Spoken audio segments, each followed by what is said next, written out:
Yeah, good morning, good afternoon. It's morning for me. It's afternoon for those on the East Coast. I have Tim Sangster. He is actually joining me from Scotland. Yes, across the pond, across the Atlantic, for everybody in the United States. And I am so honored to have him on the actual podcast. And I'll tell you his story in a minute. Before we get going, I want to get going with just some of the introductions of my podcast. So you're watching or listening to Secrets of Success podcast with Dr. Shane Needham, where we talk about all things of Never Be Outworked. And wait till you hear Tim's story of never giving up, having a positive mindset, never being outworked. You're going to hear a story of overcoming, and it's amazing. It's very emotional to me just listening to it. So you can join me on all forms of social media. You can find me on Instagram. You can find me on Facebook. You can find me on LinkedIn. You can also download previous podcasts or go find those on platforms such as Spotify, such as iTunes, such as SoundCloud. And of course, I have a YouTube channel as well. I've recently joined Parler as well as social media. We'll see how that one gets going as well. You can actually see streaming at the end of at the bottom of the banner of, if you're watching online, visit my website at drsneedham.com. And you can find more information and previous podcasts there and more information about me as well. And so thank you so much, listeners and viewers and all those who have engaged over this past month. So in the past week, I just want to, I'm really proud to say that I had over 700% increase in social media engagements. I'm so happy about that. It's really, really awesome to hear so many notes from you guys to say, hey, you're inspiring me. Thanks for your show. Thanks for giving people a voice. It's really, really cool. And you're going to hear some really interesting, emotional, vulnerable, transparent, whatever you want to say, information today, not only from a great scientist, but from a great human. So thanks again. And we have, again, Tim Sangster. He's a friend and colleague of mine. I can't wait till he tells us how we met, because I don't necessarily remember. And that's one of the things that I always talk about is how important it is. I know it was a long time ago, and I kind of have an idea, but we see each other at conferences and all those kind of things. So which one did we meet at? And you can only imagine people like Tim and myself have traveled so many places. When you go to conferences and you travel for work and you visit clients and all these things, that I'm serious, you don't remember where you're at. You don't, when somebody says, oh, do you remember that conference in Houston in 2003? Nope, I don't. I absolutely don't. Don't remember where it was or anything, because you probably visited 4 conferences that month. Okay, that's just how it works. So, but it's a pleasure to have him. He is a great scientist. He's been in the bioanalytical industry. We'll try to use layman terms when he talks about science, but we're not going to talk about a lot of science, just a little bit maybe, but we're going to talk about more about his challenges this last year, including a battle with cancer and his family support and the pandemic and so many things that transcend science. And that's what I am so thankful for over the last 25 years in this industry, is that I've met so many great people. And I want to start with this before Tim introduces himself. So we're talking offline. This is Tim's first time telling his story of his cancer battle. And it's extreme, actually. It's really extreme, potentially life-threatening, obviously, as cancer could be. He overcame it, and he's still battling it, but he's overcoming it. And we were talking for at least 20 minutes. He didn't complain once. He talked about how thankful he was. He talked about how minor the inconvenience was. Just listen to some of the things he had to go through. Very grateful. These are the kind of people that I love to be around. And not, you know what? I'm finding I surround myself with a lot of those types of people, because the complainers, I just don't hang around very much. I'll listen to you empathetically, but there's so much to be grateful for in this life. And so, Tim, thank you for coming on this afternoon for you in the great country of Scotland and Britain, and so whatever you guys call it. We don't really know much about how you guys name things over there in the ethnocentric United States. I'm so glad to have you on. So, Tim, tell us about yourself.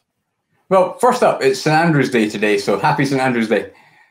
Great. Patron saint of Scotland, yeah. Is that like addis pudding or something, or liver pie, or what? Haggis is normally the take, but yeah, haggis is something that I'm not sure we'll be having tonight. My girls don't like it that much, but yeah, it's something we do. Anyway, thanks for inviting me, Shane. It's an absolute pleasure to be here, and such a lovely introduction. Thank you.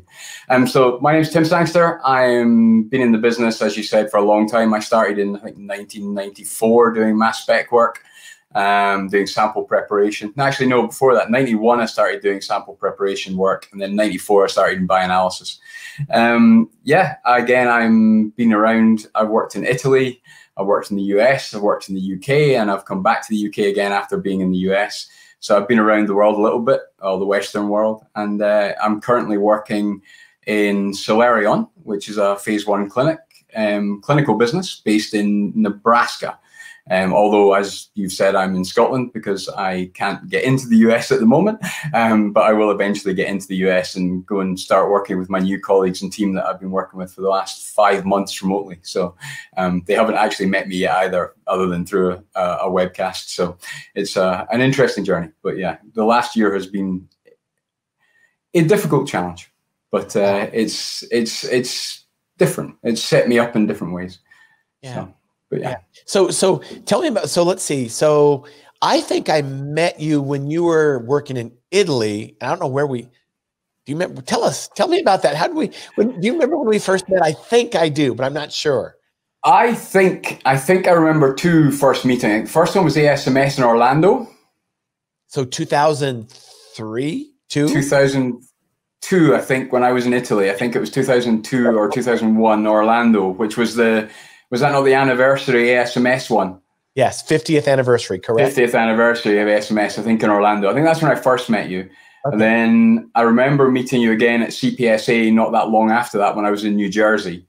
Okay. And I remember, CPSA, a great meeting, and Mike does a great job of arranging it. I remember you in a silver suit, looking incredibly sharp, looking very dapper, walking through the meeting, and it was one of those striking moments. But again, we've crossed paths and said hello to each other over the years, and certainly the last couple of years we've become friends and met at Reed when you came over and presented for us at Reed, and it's great to be a friend and communicating and be connected on social media, which is such a good. It's such a good platform in this modern age with the world so diverse and people moving around so much, to be able to stay in touch. My best friend is now in Australia, and we spend a lot of time messaging through WhatsApp and things like that. So, it's just, the world is so much smaller than it ever was. Yeah, that's awesome. And the Reed Bioanalytical Forum, where we met, a year and a half ago, I guess, about a year and a half ago. Now, that was in London. Well, let's say Cambridge. It was in Cambridge. I flew into London, and that was, I don't know if I told you this, I had been to London 4 or 5 times. That time when I went to Reed, that would have been the time before when I went to CPSA February in London, and that would have been my 4th time there. It was the first time I actually ever did any sightseeing.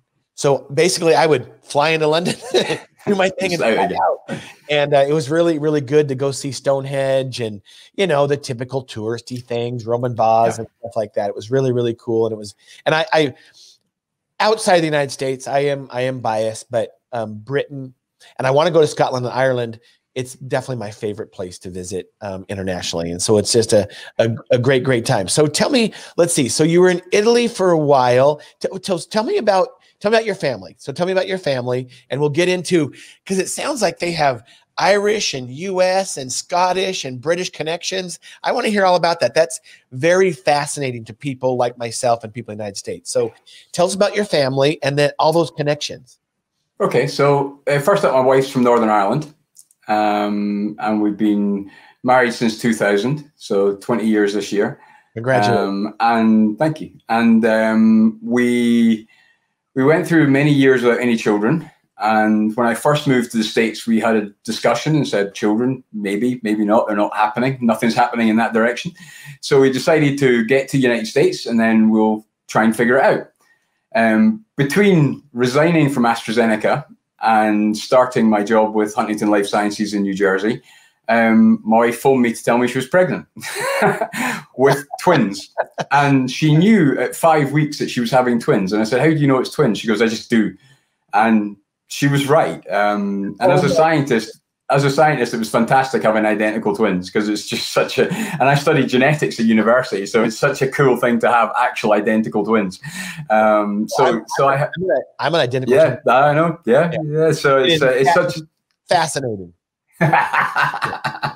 So yeah, it's such a cool thing. Yeah, we've had that discussion about you and your brother before as well. So, but yeah, my girls are they're now 14, identical twins, and they were born in the US. So they got their US citizenship, and they've got their original US passports. We're trying to get them new ones at the moment, which is proving a challenge.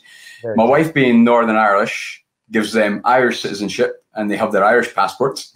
And then because I'm Scottish and British, and my wife's British as well, they get British passports as well. So they've got 3 nationalities. Oh my goodness. That's just great though. They've probably seen so much and experienced so much. And it seems like, through everything, you've obviously had a lot of career changes, and we'll start talking about, your health issues here in a minute, but you have a great family and great support. And that's so important, Tim. So important. That's really, really good. So let's see. So we're going through your scientific career. Tell us a little bit about being a father. So you have 2 14-year-old twin girls, and then how old's you have another girl, correct? 11-year-old girl. Yeah. We can see them in the background. They're beautiful. You have a beautiful family. And so tell us a little bit about what your role is and what they do as well. Yeah, I spend a lot of time with the girls, particularly through sport. We play a lot of field hockey. I have 2 goalkeepers. One of the twins and the younger one are both goalkeepers, and both very good at it. And so I spend a lot of time coaching. I spent a lot of time through younger years. We did a lot of science. There used to be a big science fair in Dunbar, where I live. And one of my colleagues, John Welsh, Dr. Welsh, and myself, we used to do some crazy science stuff. So before slime became popular, we were doing slime. We were making polymers with, I've forgotten the name of it, but yeah, with slime, we were making that years and years ago. And then we did how we do it in the States. I've done it the same with my kids. You take Elmer's glue. Do they have that in? Yeah, PVA glue and borax. Yeah, exactly. Mix PVA glue and borax and mix it together. Yeah. And if you don't have any borax, you can use some detergent, washing powder. Some of the washing powder contains borax as well, and it works. Not as well, but it works. Okay. But the other one we did, which was really cool, we did spherification. So we made droplets with alginate gel, and you drop it into I want to say sodium bath. I'm trying to rack my brains to remember it. You drop it into a salt bath, and the shell forms. The inside's liquid, the outside's solid. And it's become really popular with bubble teas and stuff like that. You make bubbles full of liquid with a solid surface, which you can bite into. But we were doing that with school kids, 10 years ago. We were going into schools and getting them to drop the liquids in together and making the bubbles and catching them and eating them. And we're doing stuff, health and safety gone mad. But we had it all risk assessed, and we did it all properly, and it worked. And we never got anybody sick. So it's always good. But the kids loved it. And my girls, we did a lot of science, lots of playing around with stuff like that. And do a lot with them with that, and then a lot of coaching. And my wife is forever telling me, stop coaching them, be a dad. I'm like, coaching is being a dad. It is. There's definitely a truth to that. And I'm the same with my boys. If they all wrestled, and I was a wrestling coach. I did with my oldest one. I kind of coached him all the way through high school, was kind of involved, or at least into high school. I've really backed off with my younger 2, but I can be honest with you. This morning we were in the living room working on wrestling moves because he was having some issues at practice of somebody beating him and doing certain thing. And he's like, I need help. I'm like, okay. But anyway, so I think it's great. Part of being a dad is actually coaching. And there's that, I guess how it's a little bit different than maybe being a coach is that you have to, and this balance, you're going to love them no matter what, no matter win or lose. No matter, and a good coach does that as well. But obviously a dad it's unconditional love, right? Yeah. And so, but coaching is about learning. It's about overcoming. It's about struggling and then competing and winning. That's all about life. That's all about life. So if you can do it in a healthy way, good for you. And all I know is you are a fantastic dad. I've watched you with field hockey online and, on social media with your girls, and that's got to be so challenging. Now, did you play field hockey? I played field hockey really early on as a kid, and then when I went to university, I played for my university, and then I kind of, when I was about 18, 19, my best mate was a rugby player, and I was kind of getting disillusioned with hockey a little bit, and he said, well, come to rugby. And so I went to rugby training for the first time, and the first night of rugby training, I was holding a rucking pad, and one of the first team players came running into the rucking pad, and as he hit the rucking pad, he came over the top with his forearm, hit me right in the face, flat on my back, blood everywhere. And only thing that happened is I got up and said, my turn. And that was it. I was hooked. At that point, I was hooked. So I played another couple of seasons of hockey, but I committed to rugby at that point as my winter sport. So I played cricket in the summer and played rugby in the winter from that point onwards. And so I've got a decent working knowledge of hockey, but I was more of a rugby and cricket player. But yeah, I can adapt to it. Well, what's interesting is sports transcend other sports, a positioning and timing and anticipation, all those things. So you learn a lot of those things, teamwork, whatever. And, I've never played rugby myself. There'll be, it's kind of a club sport in some colleges and universities here. Yeah. But all I know is, especially my UK friends, a lot of them played rugby. Tough sport, man. Tough. Yeah. I mean, brutal. So yeah, no, it's a hard game. It's a hard game, but it's a really good team game. You can't win it on your own. It's got to be a team game. You've got to work together. It's got to be a good communication thing. You're relying on your colleagues. And, it's, my brothers tried to play later in life. They were in their 20s when they tried to play, and neither of them liked it. They hated it because it's, you lie on the ground and you're getting, feet on top of you, standing on you and kicking you, and you're relying on your teammates to get them off you and clean you out. And it's a different mentality. It really creates that cohesive bond, teamwork. And it's something that I think it's hard in this day and age with the way that the world's going with, protection, and it's hard for schools to do games. We talk about American football and head injuries. Rugby's got the same challenges with the damaging tackles and the amount of injuries people are getting from it. So it's becoming really hard for schools to do. In the UK, we're seeing a big rise in field hockey because it's not got the same kind of impact. Whereas rugby is seeing a bit of a decline, which is a bit of a shame because it is such a good team game. Yeah, I understand, and I feel the same way. And lacrosse is getting big here for the same reasons. It's growing in the U.S. for the same reasons. And I don't know how I feel about that. Obviously, I'm a traditional type of guy, and I grew up with a lot of those sports and watching them. Obviously, safety is a major concern. But any team sport, it even transcends into business and career environment. By doing, I know when we recruit, and somebody has played a sport or team sports, I mean, they know what it's like to compete, to win, to lose, to work together. And it's very, very important. And so I think it's even important in just life skills. So yep. I hope that it seems like in our current environment and society, some of that's going away, that we're not meant to, to struggle much, because we're in so many first world countries where we don't struggle. We just don't. Yep.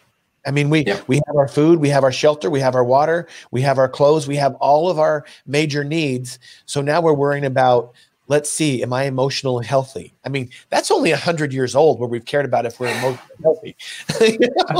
Yeah. Usually it was like running from predators or trying to find your food. And so are there advantages that we have in living in these in first world countries? Of course.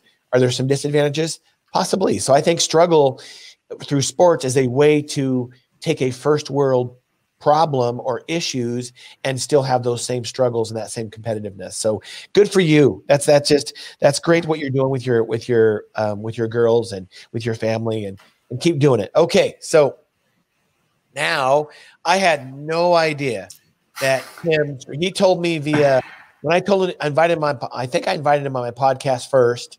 And he's like, well, good. I can tell you my story. And then he had quite a few paragraphs of moving and changing and downsizing and career changes. And then the big C word, cancer. And I was like, oh my goodness. So that I know of, I had no clue. And it sounds like Tim, this is the first time he's sharing it in public. They had a great support group with family and some close friends, but he has not shared his cancer battle. So I learned a lot about it. And about his struggle and just his overcoming. And I mean, I only gained more respect for him. I shouldn't be surprised because it's called the proximity principle. People tend to proximate with people that they get along with and they're common with, and they have the same values. And I shouldn't be surprised that he overcame so many things. So, Tim, start wherever you want and be vulnerable, because there are so many people in society that struggle with cancer and don't know how to talk about it. And you have done a phenomenal job, my friend. So be vulnerable, start where you want, and go for it. No, thanks, Shane. I think let's start last year, just over a year ago. I've been discussing my career for quite a while with my wife, and we were thinking about what's the next step in my career. And so at the start of 2009, we made the decision to look for a new job for me, to see what was out there, just to see what opportunities were there for me in my career. And that led to, in September, me resigning from Charles River and taking an opportunity with another company. And that's 2019. So a little bit over a year ago, correct? Sorry, 2019. Yeah, just over a year ago. And then on the first week in September, I resigned on the Monday, and I saw a specialist for a small pain in my neck. When I met the specialist on the Wednesday, he said, "I can't tell you for certain, but I'm pretty confident you've got cancer." There were so many things going through my head, the family, the girls. You were going to be moving from Scotland to where? About 450 miles away to Oxford, south of England.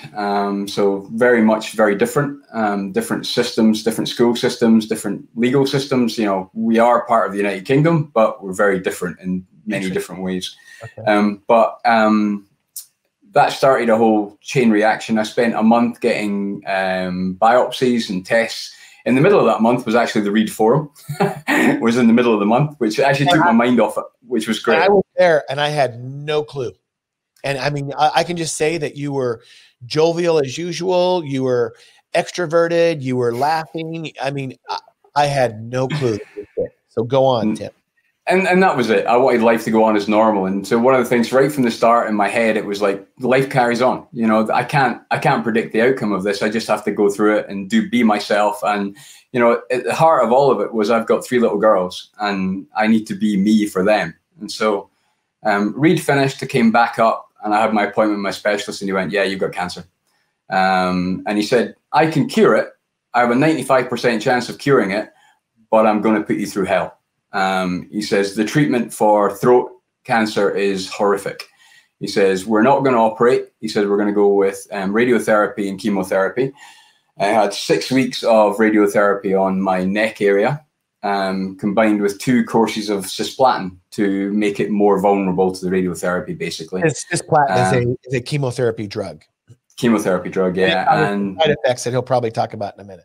Yeah, and it's an interesting drug because it's one I've actually worked on. So it's the first time in my life I've actually taken something that I've actually analyzed at some point in my career. So it was kind of like, yeah, you kind of know what's coming. So I'm not sure that's a good thing or a bad thing. Right. I think being naive to it might be better. But again, you go through what you go through. So I started my treatment in November. I was due to start my new job in December. And late in November, they told me that they were shutting the site that I was due to move to. I'll be honest, at the time, I was so ill or being treated so heavily that I wasn't really, fully kind of aware of it. So I finished my treatment. The company that I was moving to was Eurofins, and they were really good. They looked after me as well as they could in the circumstances. They shared a lot of information with me, and I kind of, as a businessman, as a career scientist and as a professional, I can see that they made a decision on a business needs, that they made the right decision that was for them. So I just had to, move on and see what was for me in the future. I got through my treatment and I finished treatment on, I think, the 5th of December last year, because my 1-year anniversary is this week, and I've got my CT scan on Thursday and I meet my specialist on Friday. And then it got worse. And this is one of the things they don't tell you, that the treatment itself was bad enough.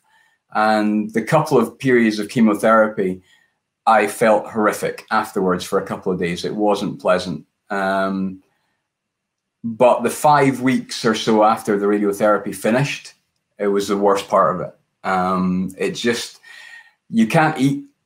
You know, I was being fed through a tube. I had a tube in the top of my stomach. Was feeding myself through a tube, and it just, you know, I took painkillers to stop the pain, so you don't feel pain, but you're just not there. It's such a difficult experience to explain unless you've been through it. Your mind's not right. And at the time, I felt fine. I kind of went through the motions, did what I could, tried to stay as active as I could. Interestingly enough, I stayed doing hockey right up until the end of my treatment. I was still going to hockey and coaching and working with the kids, not just my kids, but the kids at the club that I work at. And it really kept me normal. You know, just that exercise, getting out and doing stuff and being part of life. And then the lowest point was probably New Year's Eve, when I had some really horrible side effects and was really feeling at a low ebb. And so they took me into hospital for a couple of days just to try and get me back in the right direction. And it did. After that, I picked up. But New Year's Eve, sitting in Edinburgh on my own, was pretty bad.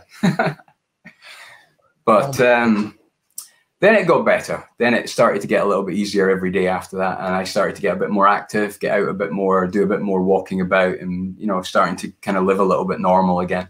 But yeah, it was a tough journey. So come the end of January, I'd had a month of recovery.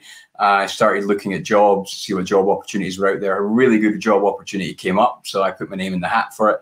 And I had to go through interviews in February when I really, at the time, if you asked me, I said I was fine. But when I look back on it, you know, and you'll say that to yourself, you'll say you were fine, but I look back and I was probably running at about 70% if I was lucky. And it was one of those jobs that they only come up every now and again. It was a really good opportunity, but it wasn't for me at the time. So you move on, keep looking. Had a few others came up, and eventually ended up with about 3 on the table. Luckily, we were financially stable, so I was able to just take my time, find the right opportunities. And so later in about April, I had 3 job opportunities on the table and made the decision to pick Solarion for a couple of different reasons. One, I'm the executive director for bioanalysis in Lincoln. It's a multifunctional team covering everything in bioanalysis, from chromatography all the way through to cell-based assays, flow cytometry. And I know that's, you know, for me, it was interesting because that's the future of bioanalysis, is not doing one thing. It's that the challenges we face every day, they're getting harder or more interesting, whichever way you want to phrase it.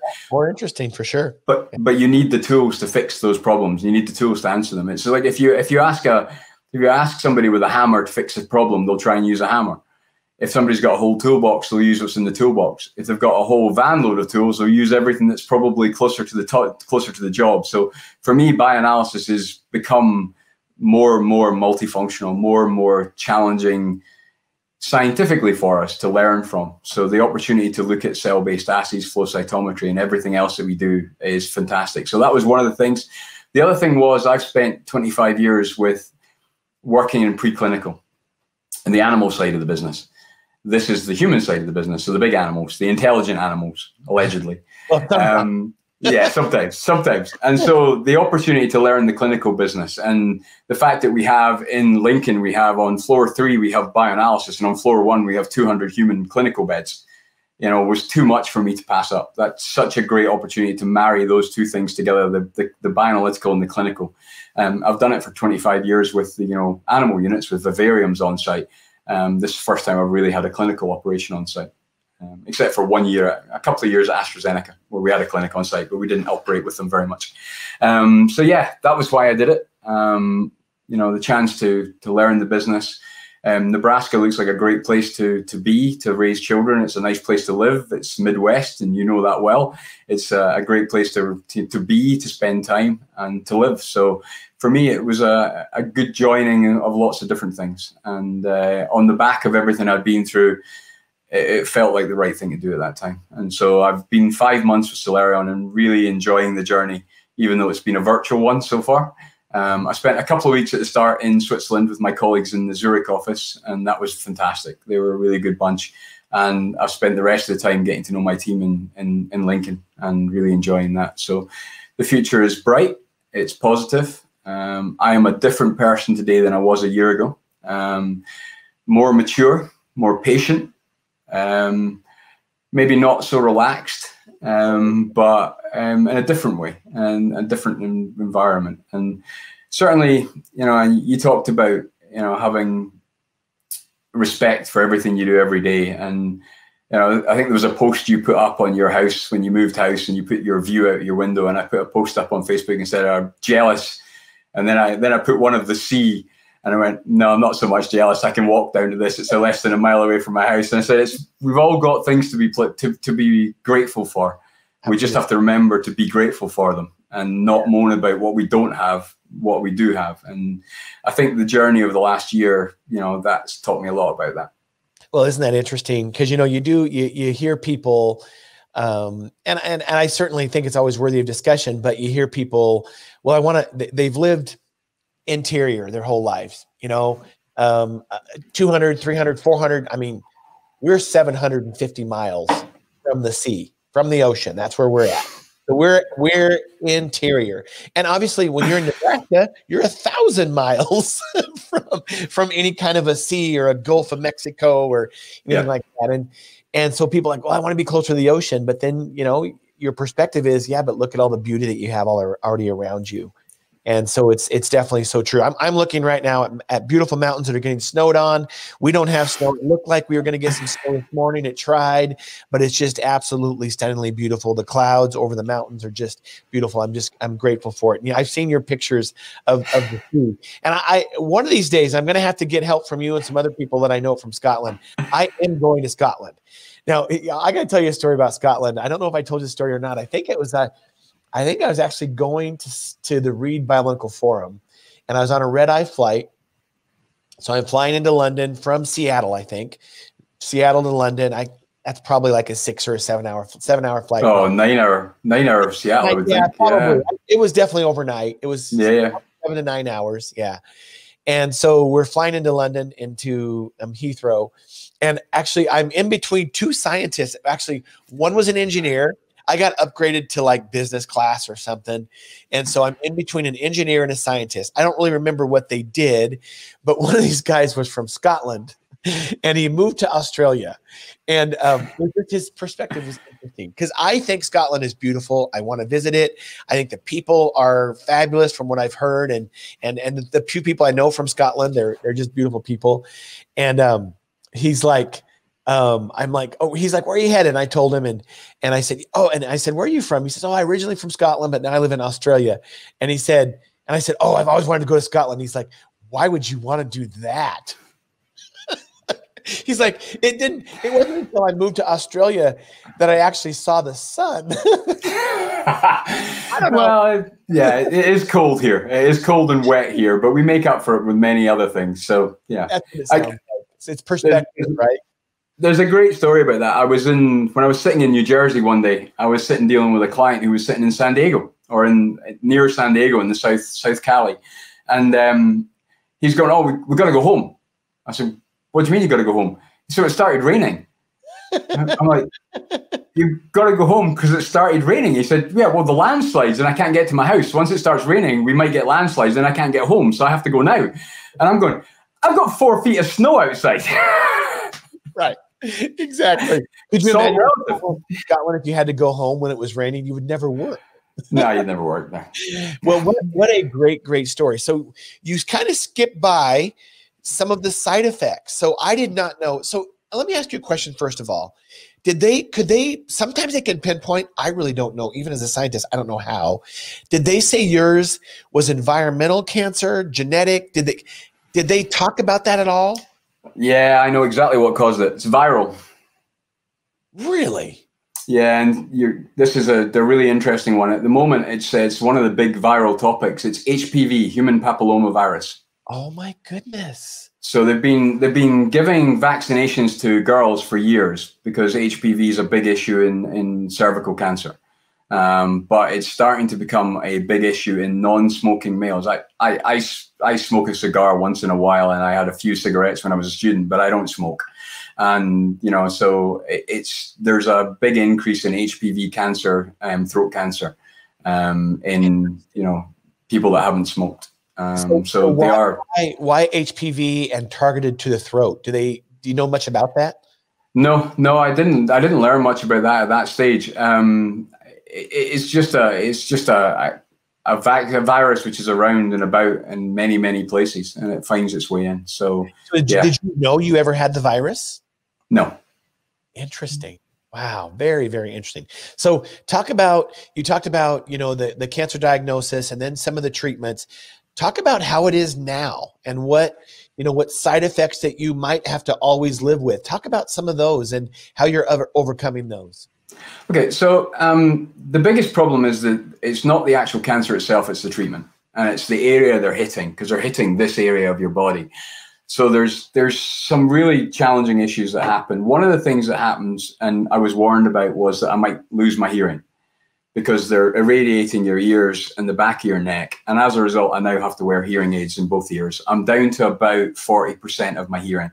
And the high end is gone. So high end sounds are very, very hard, high frequencies. Low frequencies aren't bad. High frequencies are really bad. And so I now have a hearing aid in both ears. That's one, which is a relatively minor thing. As we get old, we all start to go that way sometimes anyway. And the other things are saliva production, because it hits your salivary glands. My saliva production is running very, very low compared to a normal person, or compared to before treatment. So as a result, I can't break down food in my mouth the same way. So when I start eating, I'll have a couple of mouthfuls or something, and then my saliva's gone. So I've then got a dry mouth. So unless I drink, nothing's going down easily. So there's a lot of fluid getting taken with food. But then on top of that, your taste buds go, and they get reset to a certain extent. So when I first came out of treatment, if I tried to have any chili or spice, it was just torture. I've managed to build my spice levels back up so I can handle hot stuff again. But in the first couple of months after treatment, I couldn't handle any hot food at all, because what do you mean by that? Like, you couldn't handle it because it was too spicy, or what? Yeah, yeah, it would burn me. It would be torture. We'd be sitting having like a chili or a curry with the girls, and it would be mild for them, and I'd be going, "This is too hot." Is that right? Is that because, I mean, they probably removed layers of skin and tissue or something during the the treatments? I think it's just that your taste buds get immune to these things over the years. They get kind of tolerant to it as you get used to eating it. I mean, a lot of us, when you take hot, spicy food for the first time, you can't handle it, and you get used to this. You get used to dealing with it. And I think, it's almost like a reset button on your taste buds. And other things, then they say that things that you used to hate, you'll like, and things that you used to like, you'll hate. And you found that? Yeah, I found things not that I hated, but things that I found, I didn't mind eating. Like raw vegetables, I find really horrible. I was having a wrap yesterday with my daughter, and there was like carrots in it and other bits of veg, and it was like chewing on dirt. And my daughter turned around to me and said, "Daddy, how do you know what dirt tastes like?" I said, "I played a lot of rugby. I ate a lot of dirt." So that's very, very interesting. What about meats and other starches, and other proteins? Have you kind of correlated to what kind of works well and what doesn't in your diet? Yeah, fat works really well. Anything that's really fatty goes down really well because it's so slippery, and it doesn't need to be moistened. So I've found that my diet has become very Bavarian. Lots of sausages. Yeah. Wow. Okay. Yeah. But the challenge is that most of the time I don't get hungry. I don't have an appetite. I mean, you've known me over the years, and I used to be a big lad. I used to be 130 kilos, 300 pounds plus. And one of the challenges I've had is that I just forget to eat, because it's not, I don't get hungry. My taste, and I don't understand that. I'm going to talk to my specialist about it. I don't really get that. Why am I not hungry? And so my wife will say to me at 2:00, "Have you had lunch yet?" "No, I've not had lunch yet." "You need to go and eat." So I need to feed my body. I need to give it fuel. So the advantage of that is that at the moment I'm currently weighing 94 kilos, whereas I've been up to 130 plus in the past. So you've lost like 80 pounds or something like that. Yep. Wow. Yeah. Wow. Congratulations. You look fantastic. Do you think, and really good job. I mean, for those that follow my podcast, we talk about health a lot. Especially, just the challenges of food and the challenges of again, we live in a first world country where we have as much food as we want anytime we want. And that's only a couple of generations old. And so do you think, as far as, because eating, nutrition, ways of eating, they all fascinate me. And what I have learned is eating usually becomes a habit. Mm-hmm. It's 12 o'clock, so you're hungry, And so do you think, and I've watched people that don't eat out of habit, and guess what? They're very thin. they're like, they eat when they're hungry. And sometimes it'll be like 5 p.m. and I'll be like, have you eaten? And she'll tell me, no. You haven't eaten all day, Yeah. So do you think that's because the trigger for you is that it used to be, maybe not as much anymore, painful to eat, so your body tells you not to eat? Or what do you think is going on there? Well, there was 3 months where I didn't eat, 3 months where I fed myself through a tube. So your body gets conditioned. But again, I think for the first 4 or 5 months post the tube, I found eating really difficult. I found it really challenging. So there is a lot of psychology there. I think that my brain is going, don't eat. It's a challenge. And even now, I will choke on something fairly regularly, because the other thing that happens is that, I used to have a very, very good swallow reflex. I could down a pint of beer in 2-point-something seconds. I'm pretty sure if I tried that now, I'd throw it over my face. Yeah.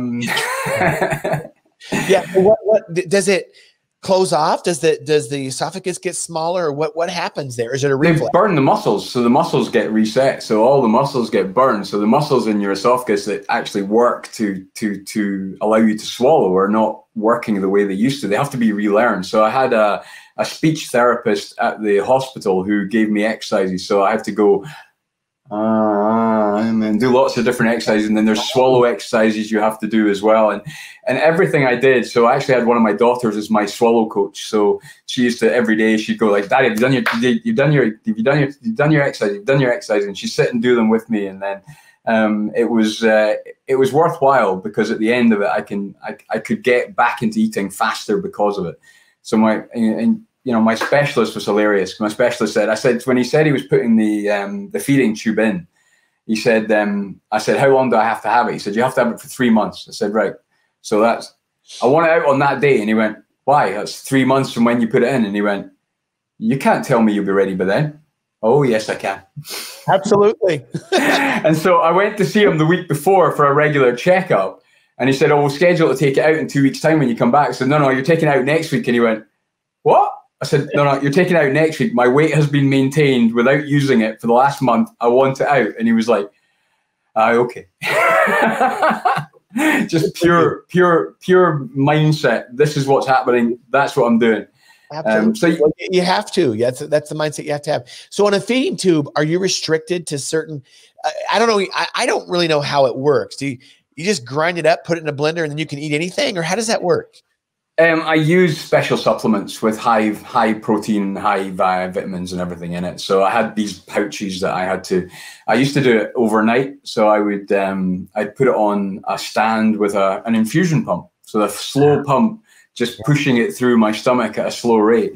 And so it would just go on overnight. And then I would get up in the morning and it would beep at me and wake me up, and I'd turn it off and then close it off. And then I'm going to have to go and seal it and everything else. And then I could go back to bed. But it was just the same feeding sack every day. I get a whole bag every day and put it through the system. And there was other things. When I started eating with my mouth, I could, you'll love it. I used a syringe. I used to connect to it, and then I would fill the syringe up with a shake, like a protein shake. And then I would sit there watching telly, like holding a protein shake and letting it trickle through into my stomach. And every now and again, you'd get it wrong and just stand up, and then it would be like gastric fluid. Yeah. So it was one of those things that you go through, and you can see the humor in it now, but at the time it wasn't humorous. Yeah, absolutely. So is the feeding tube connected right into your stomach? Is that where it's connected? Yeah. They put it in through surgery. There's still a little mark on my stomach where it was a scar that it went in, and they have to then, when they pull it out, it seals itself fairly quickly. So not eating for that long and eating out of a feeding tube, I suppose there is a lot of muscle atrophy in your throat and all those. I mean, probably your jaw. I mean, everything. So it's probably it's a chore to start eating again. Yeah. I mean, I used to have, like I say, a huge swallow reflex, and, downing a pint was one of my rugby tricks that I did on a regular basis. But now, actually, I can feel it when I open my mouth too wide, it's sore. So now I'm still doing the exercises. So every day I try to remember to and stretch it off and exercise it and get it back into memory again. But again, so you talked about, the feeding thing, and you're right. I mean, we eat out of habit, we eat out of stress, and the good thing is that I can't eat chocolate. You can't? Chocolate is just too intense. Now, the other thing is chocolate is so intense for me. If I take like anything that's heavily chocolate, I just can't eat it. And so that's like a whole calorific food content I don't enjoy anymore. Wow. So, interesting. Well, you do talk about the emotional and the psychological triggers of eating. And I've had several podcasts and been on several podcasts where we've talked about that. And it's so true. And I think something that you talked about offline is now you eat just for substance. I was in a podcast last week, and that's exactly what I said. And that's exactly what I do. I mean, I have here and there were things I probably don't have to have, but you have to make a conscious effort of what you're going to be eating. And one thing you said, and I'll just let you use these words, but how do you feel now? Obviously, you've gone through cancer. Obviously, you're a very grateful person. You have a positive mindset. I love that. A growth mindset. You say the future is very bright in so many aspects of your life. So how have you thought about how it's changed your outlook for health and how you feel? So how has it changed your outlook for health? Where do you want to be health-wise? Weight-wise? I see on some of your social media posts, you're exercising, you're jumping rope. Those probably aren't things that you probably could have done very easily when you were 300 pounds. And I could have. I mean, even when I was playing rugby, I was still, 260. I was always a big lad. I've always been relatively fit physically, but not healthily, if that makes sense. Yeah, so that does make sense. So how do you feel now? I feel fantastic. I mean, I'm trying to run 2 to 3 times a week. Just go out for a jog anywhere between 2 and 5 kilometers, depending what time I've got and what the weather's like. I go out and this Sunday, I did thousands and thousands of steps on Sunday with, I started off at 9 a.m. in the morning coaching hockey with my daughter in one team. And then I went and did some extra coaching with the goalies with my colleague, Matt, one of the goalie coach. I was working with him for a couple of hours. And so, I did, 6 hours of just walking about and being on my feet and moving around. So physically, I'm great. I'm mentally fantastic. And so it's a really good thing. But again, you talk about where I want to be. I kind of set myself a goal of getting down to about 90 kilos, somewhere between 90 and 95 kilos. And I'm now at 94. So I'm kind of where I want to be. Yeah, you're 10 pounds away. Yeah, I'm kind of where I want to be. The problem is that I need to be conscious of not losing too much. I don't want to get to a point where I'm getting obsessed about it. It needs to be healthy. I totally understand that too. And so Tim's a big guy. I have some pictures with Tim, and I'm only 5'7". What are you? I see his 6 foot. Giant. Are you 6'2"? No, just 6 foot. 6 foot, but I'm wide. I'm wide. He is. I don't have quite your definition, but I've got a big chest and big shoulders, and I'm a big lad. He definitely is. He's definitely a rugby type player or a physique for sure. And so that's wonderful. And so, are you still losing weight? Yeah, about at the moment. This week I lost half a pound. I use an old Wii. I have an old Wii that I use for my weight because it's fantastic. The old Wii balance board and the weight management, and it's a very accurate scale. I didn't know a Wii actually would weigh you. I didn't know that. Yeah, the Wii Fit's fantastic. We bought one when we lived in the US, and we've still got the same one. I've had it for well over 10 years. It must be about 13, 14 years, and it still works beautifully. And if you've never done it, you should get somebody to show you. The balance games on the Wii using the balance board are fantastic. And if they put that onto the new Switch, I would buy one. Because the balance board is a fantastic device. I mean, you can do steps, you can do loads of different exercises, rhythm exercises. It's just a fantastic thing to have. My kids, we've used it a lot with them growing up. But now it's just you do that does an age thing. It gets you to do a couple of tests and it takes your weight and it tells you what age you are. So I got 23 the other day. I was like, yes! Less than half your age. I think that's really, really amazing. And so, we're winding it up here. I usually ask 2 questions. And what I found as my podcasts have rolled on and more and more themes come out of it and more people kind of understand what we're trying to talk about. And it's, again, giving a voice to not only science, not only relationships, being a dad, being a great person, being a power lifter, eating healthy, whatever. It's about the never be outworked mindset. And we'll get to that in a minute. But you've displayed that so much here, Tim. I really appreciate all your changes you've gone through, moving jobs, moving cancer, your family support, so many things that you've summarized that we've talked about over the past 9 months on my podcast, or 8 months, however many months we've been doing it. So great job. I want to ask you this, 2 more questions. And the one question is, what would you consider somebody might look up on it on your life and say it's a failure, or, oh my gosh, what a horrible situation. And it may have looked like an apparent failure or an apparent, hey, that's it. His life's going to change for the negative. And maybe they didn't know it. Maybe you thought it, or you knew the situation, but it actually turned out better in the end. And it became more of a success story than a fail story, because I don't believe in failures. I believe in learning opportunities, as most athletes or coaches would. And so do you have any examples of that? You probably have a lot. You've talked about some. What would be your biggest one that you would say, it could have been a failure, but it turned out to be the best thing that ever happened to you? So if we go all the way back to university, when I was in my 3rd year, I failed pharmacology. And considering what we do for a living, that's just stupid, but I'll explain that very briefly. I took 2nd year pharmacology in my 3rd year as a makeup to give me, because I had to change. The course I wanted to do wasn't available, so I had to make a different decision. I ended up doing genetics and microbiology, and I needed an extra course to get into my final year. And so I took pharmacology, and I kept failing the exam.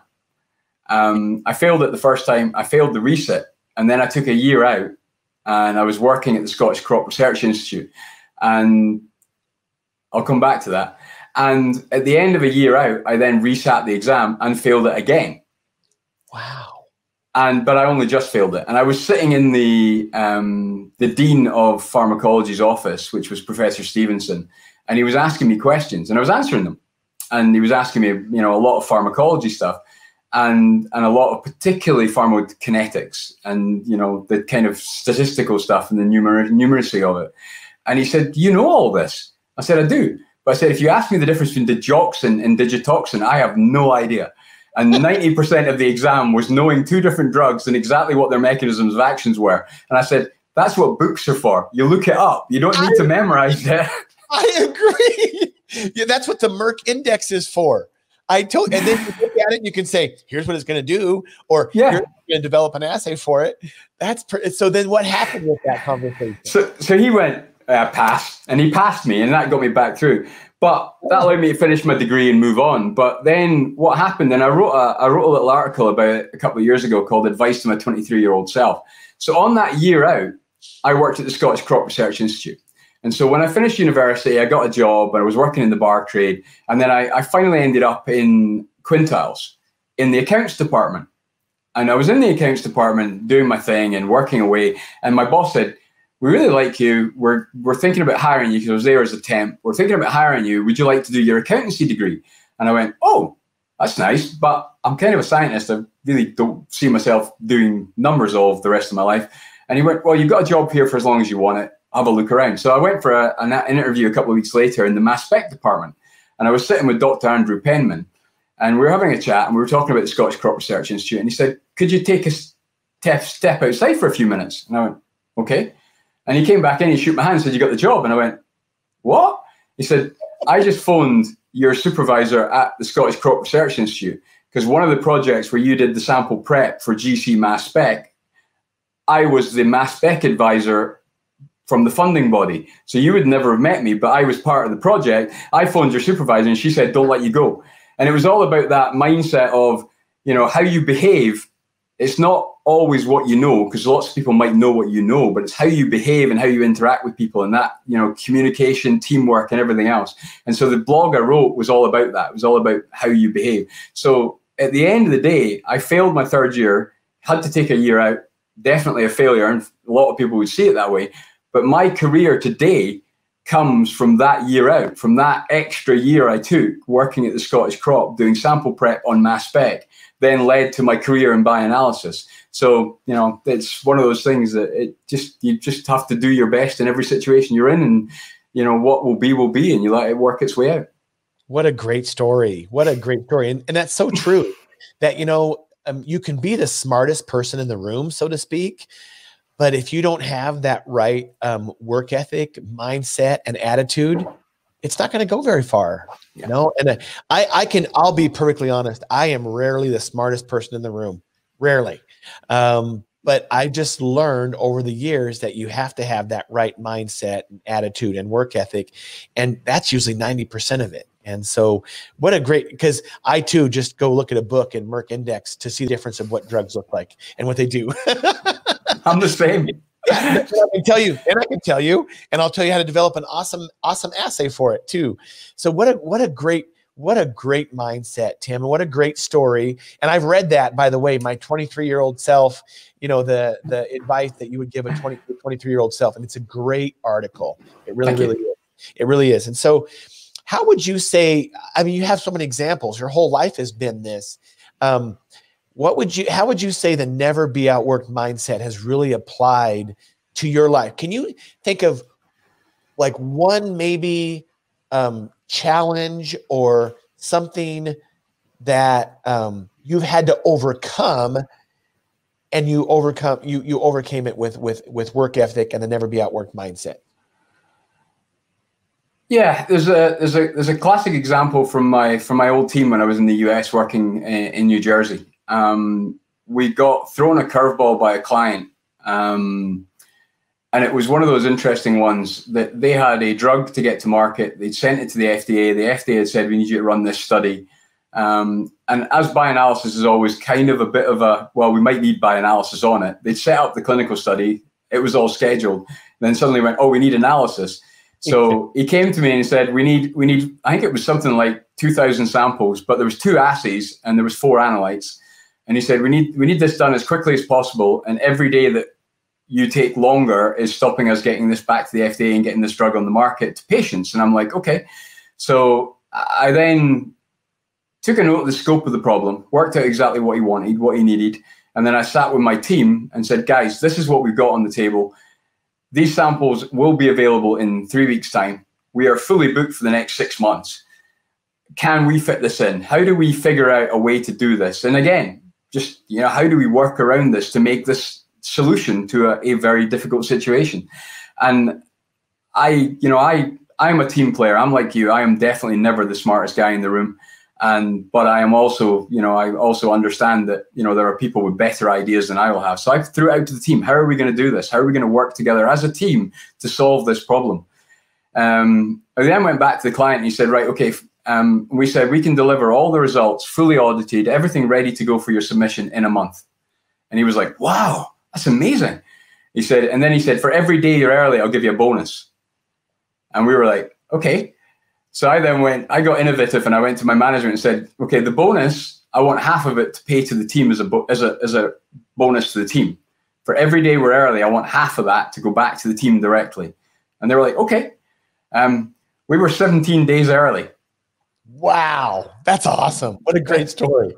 It was just incredible. Everybody just rallied around. Everybody worked weekends. Everybody just found a way to be more efficient. And we learned so much from doing that we then incorporated into the rest of our business. And it was just, the client was over the moon. The drug got approved. It became a blockbuster, I think. And it's a big treatment. So it was one of those really positive situations to take, somebody landing like, imagine 2 different chromatography assays, with 2,000 samples to analyze twice, so 4,000 analyses, and 4 analytes to do the data for, plus repeats, plus everything else, and to do that. And I think we did it in about 2.5 weeks, and out the door. Amazing story, and congratulations. And I'm sure there's lots more like that. And what a great hour that you spent on the podcast here, Tim. I'm so grateful for your time, your friendship, your mentorship, and just being an inspiration to us all. I'm glad you're healthy, my friend. I am glad that you have survived maybe the worst of it, and that you have such a bright future ahead of you. And I can't wait till this definitely this pandemic is over, and either you're going to fly over here or I'm going to fly over there. Now, I know my passport expired actually in September, and trying to get a new one is almost impossible at this point. And I think Tim told me earlier that you applied for a visa, right, to get to the States, and it's backlogged until September 2021. Oh, no, the visa's approved. Oh, okay. But I have to go to the embassy for an appointment to pick up the visa to prove I am who I am. And the visa appointment is in August next year. So, yeah. I hope sooner than that. But who knows? We might all have virtual conferences until then. So, anyway, Tim, it's been great. Hey, follow me on YouTube. You can find all my previous platforms, all on the platforms. You can find all the previous podcasts on YouTube, iTunes, on SoundCloud, and Spotify. You can also find me on social media. You can find me at LinkedIn. You can find me at Facebook. You can find me also on Instagram and also Parler now as well. Go to my website, drsneedham.com. Thank you, all viewers, and to all the listeners and everybody that, a lot of you send notes to me that I inspire you. It goes both ways. More people probably inspire me than I inspire them. And Tim, you're one of them. Thank you, Tim, so much. Hey, say hello to your family. I feel like I know them a little bit better now, and give them from me a big thank you for all their support and all they've gone through with all of your battles as well. So, Tim, thank you very much. You have a great evening in Scotland, and we will absolutely connect soon. Thanks, Shane.